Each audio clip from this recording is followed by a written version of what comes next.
wabarakatuh. Perkenalkan, nama saya Sabrina Rahma, saya dari Prodi Pendidikan Ekonomi Universitas Pancasakti.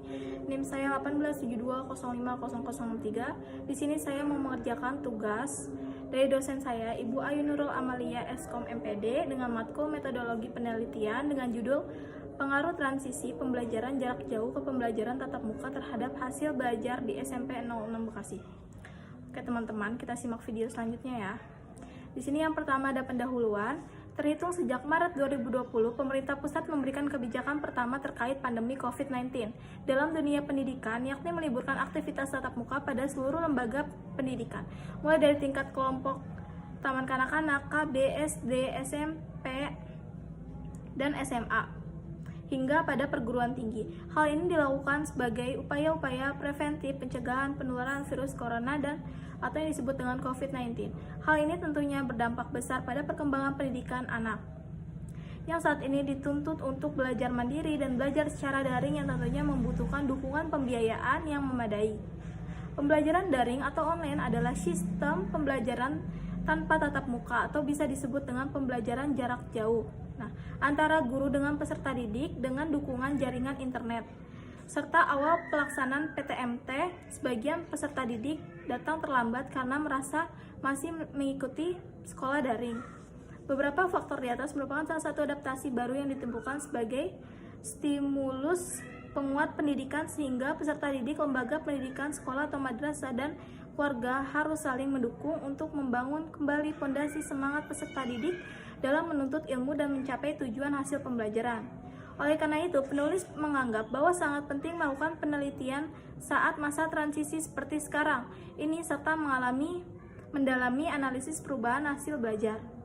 Khususnya pada pembelajaran tematik, peserta didik MNU Ngingas Warusidiorjo untuk mengetahui bagaimana dampak dari pandemi COVID-19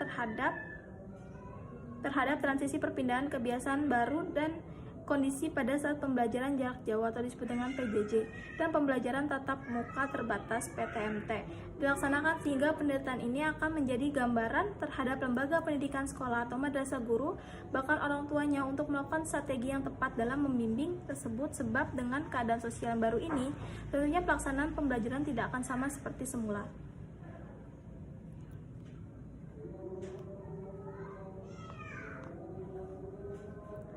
Oke, di sini ada identifikasi masalah. Yang pertama ada kurangnya proses interaksi dengan siswa dalam proses pembelajaran. Yang kedua, kurangnya kualitas pemberdayaan sarana dan elemen dalam pembelajaran.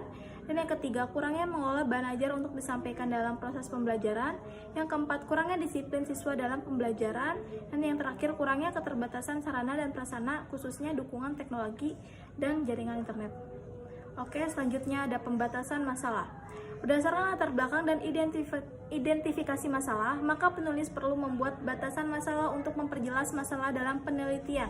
Batasan masalah dalam penelitian ini adalah untuk menganalisis pengaruh transisi pembelajaran tatap muka terhadap prestasi belajar. Oleh karena itu, penulis menganggap bahwa sangat penting melakukan penelitian saat masa transisi seperti sekarang ini serta mendalami analisis perubahan hasil belajar. Khususnya pada pembelajaran untuk mengalami bagaimana dampak dari COVID-19 terhadap transisi atau perpindahan kebiasaan baru dan kondisi pada saat pembelajaran jarak jauh dan pembelajaran tatap muka terbatas yang dilaksanakan. Oke, di sini ada rumusan masalahnya, yaitu dalam penelitian ini adalah bagaimana menganalisis pengaruh transisi pembelajaran tatap muka terhadap prestasi belajar, sehingga penelitian ini akan menjadi gambaran terhadap lembaga pendidikan, sekolah, guru, bahkan orang tua untuk melakukan strategi yang tepat dalam membimbing anak. Oke, selanjutnya di sini ada pengertian pembelajaran daring, yaitu merupakan singkatan dari dalam jaringan sebagai pengganti kata online yang sering kita gunakan dalam kaitannya dengan teknologi internet. Daring adalah terjemah dari istilah online yang bermakna tersambung ke dalam jaringan internet.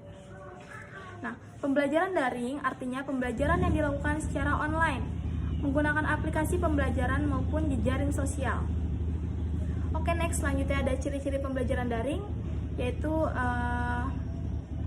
di sini adalah yang pertama di bawah pengendalian langsung dari alat yang lainnya. Yang pertama ada di bawah pengendalian langsung dari sebuah sistem. Yang kedua ada bersedia untuk penggunaan segera atau real time. dan yang terakhir tersambung pada suatu sistem dalam pengoperasiannya.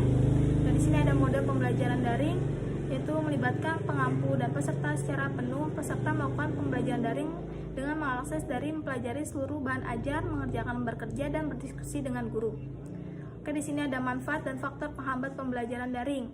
Yang pertama adalah pembelajaran daring memberikan manfaat dalam membantu menyediakan akses belajar bagi semua orang, menghindarkan menghapus hambatan secara fisik sebagai faktor untuk belajar dalam ruang lingkup kelas. Nah, Oke, selanjutnya ada aktivitas belajar siswa, yaitu pendidikan tradisional dengan sekolah dengarnya tidak mengenal, bahkan sama sekali tidak menggunakan asas aktivitas dalam proses pembelajaran. Nah, pada siswa hanya mendengarkan hal-hal yang disampaikan oleh guru. Pada waktu itu, cara mengajar yang populer adalah metode imposisi. Para siswa menelan saja hal-hal yang direncanakan dan disampaikan oleh para guru. Kegiatan mandiri dianggap tidak hanya maknanya karena guru adalah orang yang serba tahu dan menentukan segala hal yang dianggap penting bagi siswa. Oke, di sini ada aktivitas belajar siswa.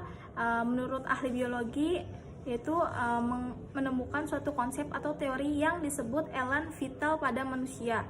Elan vital adalah suatu daya hidup dalam diri manusia yang menyebabkan manusia berbuat segala sesuatu. Seseorang yang memiliki elan vital yang sangat besar atau kuat memiliki kemampuan berbuat lebih banyak dan luas.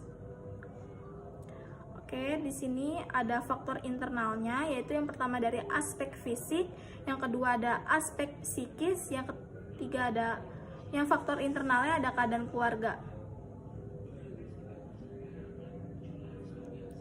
Oke, di sini ada bab 3-nya, jenis penelitiannya, itu metode penelitian ini menggunakan jenis penelitian kuantitatif. Nah, yang diartikan sebagai metode penelitian yang berlandaskan pada filsafat positivisme, digunakan untuk meneliti pada populasi atau sampel tertentu. Teknik pengambilan sampel pada umumnya dilakukan secara random. Oke, di sini tempat dan waktu penelitiannya yaitu di SMP 06 Bekasi, dilakukan pada tanggal 3 November sampai 14 Desember 2020. Oke, di sini ada populasi dan sampelnya. Ini yang pertama ada populasi penelitian, yang kedua ada sampel penelitian contohnya, dan di sini ada teknik pengumpulan datanya, yaitu dibutuhkan untuk menjawab rumusan masalah penelitian. Nah, cara yang digunakannya itu adalah peneliti harus mengumpulkan data penelitiannya. Nah, oke, next di sini ada pengumpulan datanya. Yang pertama ada observasi, yang kedua ada teknik pengumpulan datanya, ada angket atau kuesioner. Di sini ada dokumentasi. Di sini ada instrumen pengumpulan datanya. Yang pertama ada definisi konsep variabel, ya variabel bebas X,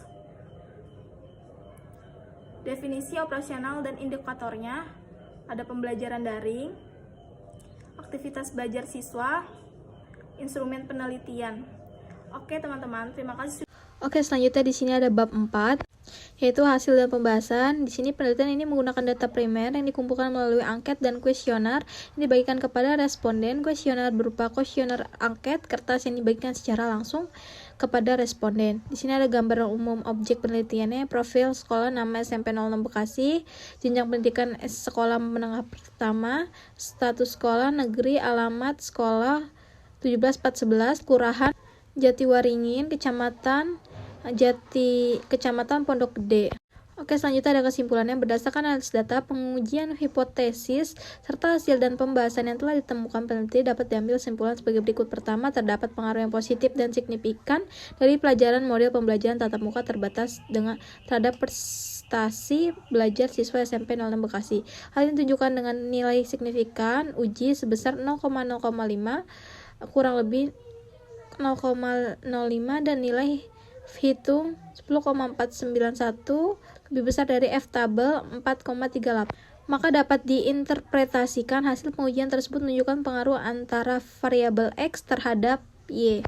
Oke, di sini ada sarannya. Berdasarkan hasil analisis penelitian yang telah peneliti jabarkan, maka ada saran-saran yang dapat bermanfaat bagi pihak yang terkait, yaitu yang pertama bagi sekolah Dengan adanya penelitian ini, harapannya sekolah dapat membenahi hal-hal yang perlu dipersiapkan lagi ketika akan melaksanakan program yang melibatkan siswa terutama dalam skala yang lebih besar. Yang kedua, bagi guru untuk lebih sigap dan tanggap bagi dalam menghadapi problematika yang baik sifatnya insidental, khususnya beradaptasi dengan perubahan. Yang ketiga, sistem pembelajaran dan terus berinovasi mengembangkan metode pembelajaran yang relevan, diterapkan kondisi yang ada. Bagi siswa supaya lebih tekun lagi belajarnya dengan cepat beradaptasi dengan sistem pembelajaran yang seringkali berubah dan memaksimalkan mengikuti proses pembelajaran di sekolah. Sudah menonton video saya, semoga bermanfaat. Wassalamualaikum warahmatullahi wabarakatuh.